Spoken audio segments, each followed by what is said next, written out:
जय हिंद फ्रेंड्स, कैसे हैं आप लोग? आशा करता हूँ बहुत ही अच्छे होंगे। दोस्तों, क्या लिटरली भारत को वीटो पावर मिलने वाला है? खुशखबरी है क्या? इसके बारे में हम लोग बात करेंगे। आशा करता हूँ आपको वीडियो समझ में आएगा, और समझ में आएगा तो इस वीटो पावर के नाम पे सपोर्ट आप लोग सपोर्ट करिएगा और वीडियो को शेयर करिएगा, ठीक है? अच्छे तरीके से डिटेल से समझेंगे आखिर हुआ क्या है, ठीक। देखिए, Elon Musk Elon Musk Musk ने ट्वीट किया था कि भारत को वीटो पावर मिलना चाहिए। वो आज से नहीं, 1 साल पहले से बोल रहे हैं कि भारत को मिलना चाहिए, और वो हमेशा टाइम टाइम पे सपोर्ट करते रहते हैं। ठीक है दोस्तों, बहुत सारे लोग बोलेंगे वो अपना बिजनेस चमकाने के लिए, इंडिया में एंटर करने के लिए। ठीक है, तो बहुत सारे रीजंस हो सकते हैं, लेकिन वो टाइम टाइम पे सपोर्ट करते रहता है और ये बोलता है कि भारत इतना बड़ा ह्यूज पॉपुलेशन है, लार्जेस्ट डेमोक्रेसी है, ओल्डेस्ट डेमोक्रेसी है, बहुत सारे रीजन तर्क के साथ बोलता है, और वो सही बोलता है, ठीक है। तो इसी का रिप्लाई करते हुए, ये इनका नाम है वेदांत पटेल, ठीक है। ये अमेरिकन स्टेट डिपार्टमेंट के डिप्टी सेक्रेटरी हैं, ठीक है। इन्होंने कहा, हाँ हम लोग तैयार हैं, हम लोग 21 सेंचुरी में जी रहे हैं, और यूनाइटेड नेशन में जरूरी है, रिफॉर्म्स होने चाहिए, नए लोगों को ऐड करना चाहिए, ठीक है। मतलब ऐसा करे कि इसने सपोर्ट किया, ठीक है। और इन्होंने ये भी कहा कि हम लोग बात कर चुके हैं। जो बाइडन ने पहले भी कहा कि हम लोग आपको देने के लिए तैयार हैं, वीटो पावर देने के लिए तैयार है। वो जब जो बाइडन G20 में गए थे, तब भी वो बोले थे कि हम लोग अपना वीटो पावर देने के लिए तैयार है। लेकिन क्या लिटरली भारत को वीटो पावर मिल पाएगा? इतना आसान है? इसके बारे में बात करते हैं। पहले पूरी तरीके से डिटेल्स में समझते हैं कि यूएन है क्या। देखिए, भारत आज का नहीं है। भारत यूएन में आज से नहीं है। ऐसा नहीं है कि आजादी के मतलब कि ऐसा नहीं है कि 20-30 साल पहले जुड़ा भारत। जब यूएन का फाउंडिंग मेंबर्स थे, 51 फाउंडिंग मेंबर्स में भारत था। ये देखिए, अखंड भारत यहाँ पे है। मतलब जब यूएन बन रहा था तो इसने भी सपोर्ट किया, इसने भी अपना योगदान दिया कि हाँ हम लोग भी यूएन में जुड़ेंगे। साइन हुआ था उस टाइम पे, सिग्नेचर किए थे कि हाँ हम लोग यूएन का बात मानेंगे। ऐसा कुछ सीन था। तो भारत बहुत पुराना है और सबसे पहले से है साथ में, 51 मेंबर्स के साथ, ठीक है। अब बात करते हैं यूएन में सबसे जो इम्पोर्टेंट है, 5 आदमी के पास वीटो पावर है, ठीक है। और बाकी सब तो आप लोग समझते ही होंगे कि जो है फ्रांस है, रशिया है, चाइना है, यूनाइटेड स्टेट है, यूनाइटेड स्टेट है, यूएसए है, यूएसए यहाँ पे यूएसए, और यूनाइटेड किंगडम, ठीक है। देखिए, वीटो है ना, यूनाइटेड नेशन में एक आर्टिकल 27 है, ठीक है। आर्टिकल 27 वहां से ये लिया गया है, ठीक है। और वीटो बहुत ही ज्यादा है, पावरफुल है, बहुत ही ज्यादा पावरफुल है, मतलब हाई प्रोफाइल है। और सबसे इंपॉर्टेंट है, देखिए वीटो करता क्या है।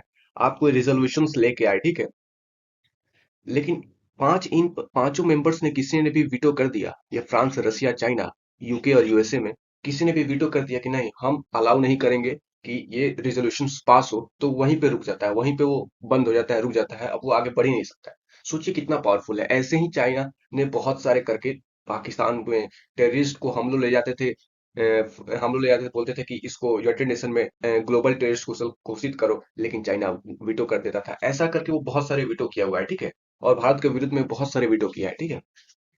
अब बात करते हैं सबसे ज्यादा वीटो पावर यूज कौन किया है, तो आपको बता दूं, रशिया सबसे ज्यादा वीटो पावर यूज किया है। वो 112, सोचिए 112 रशिया वीटो पावर यूज किया है। यूनाइटेड स्टेट 81, और यूके, यूनाइटेड किंगडम जो है हमारा, ऋषि सुनक वाले 29, फ्रांस 16, और चाइना 11। मेरे को लगता है ये 11 है ना, 11 में से तो 8-9 तो ये बस टेररिस्ट को बचाने के लिए किया होगा, टेररिस्ट को बचाने के लिए किया होगा, पॉसिबल है। ठीक है दोस्तों, अब जानते हैं कि क्यों इंडिया को परमानेंट सीट चाहिए। देखिए, ऐसा नहीं है कि भारत हम लोग का ये छोटा है, इसको कोई वैल्यू नहीं देता है। देखिए, भारत नेशनल लेवल बहुत ही ज्यादा, मतलब समझिए पावरफुल है, और बहुत ही मतलब वाइड स्प्रेड नेचर है। लोग समझते हैं कि भारत अच्छे देश है, लोग भारत का अच्छा छवि है।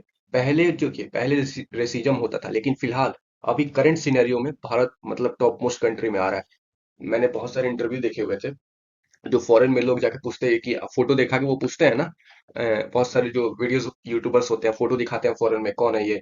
तो मैंने देखा कि मोदी का पॉपुलैरिटी मतलब नेक्स्ट लेवल पे है, ठीक है। और वो सारे बोल रहे थे कि ये इंडिया के हैं और बहुत ही पावरफुल है। तो सोचिए, जब से मोदी गवर्नमेंट आई है, मैं सपोर्ट नहीं कर रहा हूँ, मैं अपने इंडिया को सपोर्ट कर रहा हूँ, मैं गवर्नमेंट को सपोर्ट नहीं कर रहा इस वीडियो में। तो मैं बताऊं कि जब से मोदी गवर्नमेंट आई है, इंडिया मतलब वाइड स्प्रेड हुआ है, ठीक है। और बहुत ही पावरफुल उभर के आया है दुनिया, वर्ल्ड लेवल पे, नेशनल लेवल पे, ठीक है। आप बात करें क्यों इसको मिलना चाहिए, तो बता दूं कि लार्जेस्ट पॉपुलेशन है, 140 करोड़ पॉपुलेशन लेके हम लोग बैठे हैं। आप ऐसे देश को जो दुनिया की आधी, हम और चाहे आधी जनसंख्या के लगभग हम लोग हैं, इकोनॉमिकली हम लोग बहुत ही अच्छे हैं। अभी 2030 तक टारगेट है इंडिया की, 2030 तक हम लोग थर्ड 5 ट्रिलियन इकोनॉमी बने और थर्ड लार्जेस्ट इकोनॉमी बने।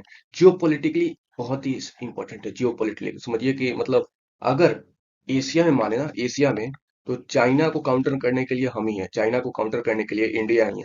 समझिए जियो पॉलिटिक्स बहुत ही ज्यादा इंपॉर्टेंट है। और इसलिए सारे देश चाइना के खिलाफ जो रहते हैं ना, वो इंडिया का साथ नहीं छोड़ते हैं।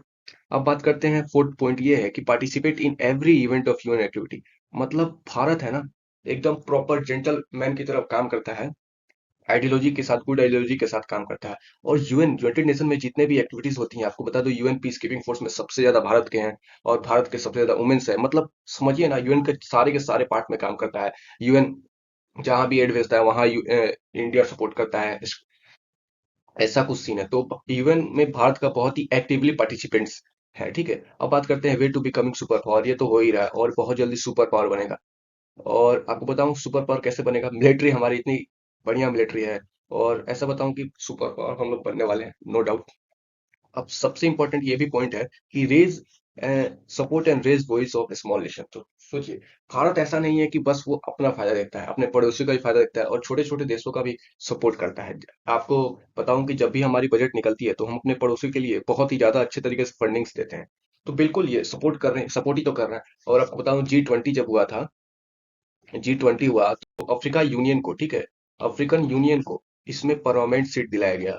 G20 में ऐड किया गया, G21 हो गया है, ठीक है। अफ्रीकन यूनियन को इंडिया ने ही ऐड किया। सोचिए, तो ऐसा हम लोग सपोर्ट करते हैं सभी को, ऐसा नहीं, ठीक है। अब बात करते हैं क्या लिटरली भारत को सीट मिल पाएगा, क्या लिटरली मिल पाएगा। तो ऐसा बताऊं मैं आपको, ये पॉसिबल है, पॉसिबल नहीं भी है, ठीक है।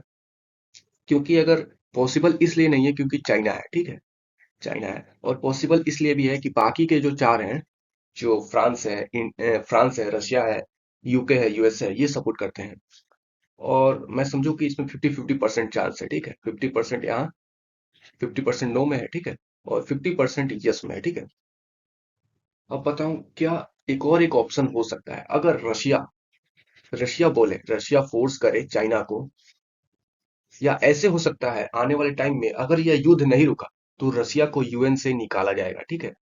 यूएन से अगर निकाल दिया गया रशिया को, तो सबसे जो मजबूत कंटेंडर होगा, सबसे मजबूत उस समय जो होगा, इंडिया होगा। उस समय इंडिया को यूएन का परमानेंट सीट मिल सकता है। यही कुछ दो तीन रीजन है। पहला रीजन ये कि रशिया चाइना को बोले कि अलाउ करो, थोड़ा बहुत प्रेशर बनाए। रशिया का बहुत ही, चाइना का बहुत ही इंपॉर्टेंट और स्ट्रेटेजिक इंपॉर्टेंट अलाई है। सेकंड ये है कि अगर रशिया को आने वाले टाइम में अगर रशिया युद्ध नहीं रोका, ठीक है, अगर रशिया युद्ध नहीं रोका तो यूएन से इसको निकालने का प्लानिंग चल रहा है, ठीक है। और ये बिल्कुल निकाला जाएगा अगर ये युद्ध नहीं रोका तो। और उस समय इंडिया सबसे इंपॉर्टेंट कंटेंडर होगा, और उस समय इंडिया जा सकता है, ठीक है। पहला रीजन ये, सेकंड रीजन यही। तो आशा करता हूँ आपको वीडियो समझ में आएगा। सी यू सून, बाय गाइस, जय हिंद। शेयर कर दो यार, सबको समझ में आए।